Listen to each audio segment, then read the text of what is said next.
Hey besties, welcome back to my channel. And in today's video, we're going to be doing a monthly reset.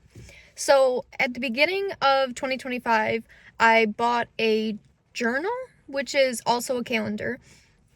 And in each month, I plan, because it's only about to be February. So I can't say that I've been doing this for the whole entire year, but it's my plan for the year. An easier way to log the things that I've made, and also how many books I've read and when I read them. I don't know, it's just another way to be organized, or any other small achievements. I'm also planning on writing my followers on my Instagram for my business page and my subscribers on my YouTube page, just to see where it goes, how where, even though you can find these things in the apps, and you can't really, I don't know, each follow is a big achievement, and it might not be big to other people, but it is big to me, because I feel like I've said this already, but you probably wouldn't believe it if you don't know me, but I am kind of a more quiet, introverted kind of person, but I do feel comfortable behind the camera to a certain extent. And this is fun to me, so I don't know. So we're gonna reset our calendar. We're gonna fill out our log for January, and I'm just gonna show you a little bit about my journal, I guess. Okay guys, so this is the notebook that I have, which is actually a little planner. I put some cute little stickers on it. Focus on what could go right, make yourself proud, take the risk or lose the chance, good things are coming. Basically to keep myself motivated and to look at the positive side of things. I also have some cute little stickers on the inside. So it really should be used as a basic planner, but I changed it around a bit. So my goal this year is to read 30 books. So on this contact list, I'm actually gonna list all the books that I've read. So this one, don't look at that because I have not finished it yet, but I do plan on finishing that very soon. And hopefully I can fill up this log to get past 30 books by the end of this year. That's the goal. So we'll just go to January. And then I have small wins equal bigger wins. So I started posting on YouTube because, finally putting myself out there. I have the crochet projects that I've completed, and these are all the projects that I've completed just in the month of January. And really, honestly, that's kind of a low count for how many I'm used to doing. I only completed 1, 2, 3, 4, 5, 6, 7, 8, 9, 10. Only 10 things, and usually I do way more than that, so I don't know, it's just been kind of an overwhelming month with a lot of different things. So I also did my YouTube subscriber count because I want to keep track of that just to see my growth from month to month. I have my Instagram followers, so I can keep track of that because I think that's going to be really exciting to see where that goes, because honestly, only a couple days ago, and I'm not saying this, I'm not lying when I say this, I was only at 300 subscribers, I'm not even lying, probably 3-4 days ago. But the key, if anybody's trying to grow on Instagram, I don't really know the ins and outs of YouTube yet, but Instagram and TikTok, oh my god, I forgot to write that down. So we'll do TikTok followers. I mean, this is just for personal, reasons. That's why I want this notebook. It keeps me going and motivated to keep posting. Not that I don't enjoy it without the subscribers, but it's definitely exciting to see that your hard work is going somewhere in a way. Not that it goes nowhere and that it's not important if you're not gaining following, but the recognition after posting for so long really feels good. So I don't know, I'm almost at 1K. I know I'm at 930 something. It might be 934.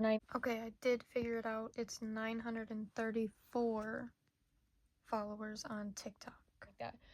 But the key to growing on TikTok and Instagram, I can say this from experience, is definitely reaching out to other people, engaging with their content. Like, are you really going to go subscribe to somebody, or sorry, excuse me, are you really going to go follow somebody if they're never interacting with you? No. So when you interact with them and they automatically interact back, that's usually a good sign, and it means that they're probably going to always engage with your stuff, and that's exactly what you want.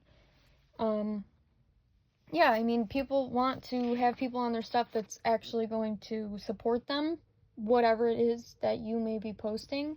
Me specifically, I feel like it might be a little bit easier when you have like a niche or whatever you want to call it, because I post crochet content. So anybody that, I mean, I guess, I don't know, because I still support anybody, like, truly, because I know how much goes into like small businesses. I know how much goes into content creating. I know how much goes into just showing up every single day, when it really is kind of tough, especially when I don't have the opportunity to do this full time.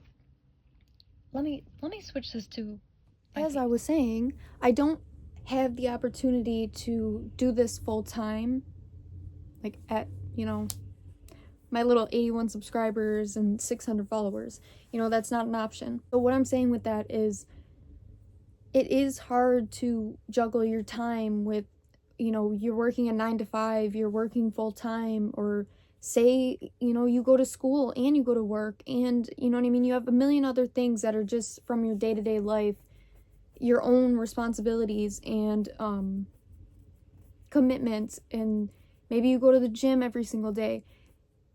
All I'm gonna say is, if you really want it, you will make time for it. You will find time. Even if it's 10 minutes each day, right before you go to bed. Even if it's 10 minutes a day, like 10 minutes before you go to bed, maybe you start with posting once a week, okay? Say you post on Sundays. So maybe Monday night, you want to give yourself 10 minutes, and this is just like the bare minimum. Monday night, you start brainstorming and writing down like a video idea and topics you want to talk about, kind of things like that. So Tuesday, maybe you want to make a video and just rough draft, or put the camera on and see what happens. Like, let it flow naturally. Wednesday, maybe you mess around and edit, and then you can see what you like, what you don't like that you did. Maybe retake the video, or add clips in where you're like, wait, I could have said this, or I could have added this. Like, your video is not final. Even when you do post it, I mean, is it really final? You could still add things. Or say you post a video and it's only 10 minutes long, and you're like, wait, I should have posted this. I should have put this into what I was saying. I feel like I missed a couple points. There's always the option to, what is the word I'm looking for? Branch off of the video that you posted first. So you could do that video title part 2. You know what I mean? Like, that's just my personal, and to get ahead of the game. So say you finish editing your video, adding the videos that or clips of yourself into the video that was already recorded, and you feel good about the video maybe Friday. So then Saturday, you can use it for looking up titles, because you want your title to be completely on brand of what you're talking about. And I mean, these are things that I'm still just learning myself, but I mean, if I'm learning something, I can help you with the knowledge that I have. I'm not going to sit here and act like I'm an expert or that I know it all, but that's kind of what I did with my Instagram. I really kind of just made it a routine to post every single day. Now, I might have made one thing that week, but I found different ways to post it, whether it was like a video of it one day, and then it was or as I'm making it, I post a picture of just a little bit of it. You know, guess what I'm making. Or maybe the next day I post a video of it, and then the day after that I post a video, you know, or just a photo. You know what I mean? Like, just, it's your work, it's your content. You can post it as many times as you want. It might just reach the right audience the second or third time around. Who knows? I mean, I'm saying this like I know what I'm talking about, but I feel it deep down like I do. And this is maybe me trying to give myself advice. Okay, so the next thing that we're going to be doing is updating my calendar, which is, I just did the planner. That's on paper, that stays. It's like a document. What I mean for the calendar is my whiteboard, and that's where I keep all of my open custom orders. And right now it just looks like a mess. I usually plan out like content and stuff like that. You can just tell by the calendar that I was very overwhelmed this month between work, you know, life, and my business and things like that. I barely wrote on this except for my custom orders. Like, that is completely full. I am overwhelmed, to say the least, but completely blessed. Very thankful. So let's just update the calendar. So this is what she's looking like right now. Ignore all that, because most of these are done. I have all these, like, ignore my handwriting on it too. Oh my goodness. But yeah, I do a cute little theme, and I just want it to look very February.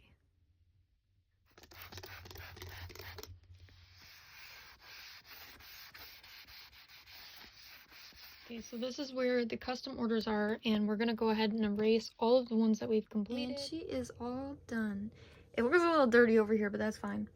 She looks real cute. She's very Valentine's themed. So those are all my custom orders that need to be done, you know, in order, but also as soon as possible. And then I have some down here that don't need to be done until April, so those are totally fine. And yeah, I mean, that's it for the calendar. And that's basically it for today's video, where we just reset our calendars and I showed you my little log thing. It's not too late. If you want to start one, you should definitely start one, because how cool would it be if in January you were at 20 subscribers and then you go by 6 months from now, whatever that is, and you're at 200 or something. You know what I mean? Like, just imagine how impactful and meaningful that would be for you to be able to see that with your own 2 eyes. And remember writing that, like, can't wait till I get to 50, can't wait until I get to 100, and now you're at 200. Imagine that. So if anything, I hope I inspired you guys to start your own little log. And this doesn't have to be just crochet. You can do this for any kind of personal goals, or whatever your niche may be, or business goals, or anything like that. Even a book log. Do it. Anyways, if you guys enjoyed watching this video, make sure to give it a thumbs up. I don't know if you knew this, but it's free to like the video and support me. Totally free. Also, you're definitely not going to want to miss these upcoming videos. I have really, really, really cool projects, and I think I'm going to start a series with some of these ideas because they just make sense to be in a series. You don't want to miss it. I promise. I promise. So I'm not going to tell you what to do, but probably should subscribe. You don't want to miss it. I promise. Okay, bye. Wait. Did you subscribe yet? I'm waiting. All right, bye, guys.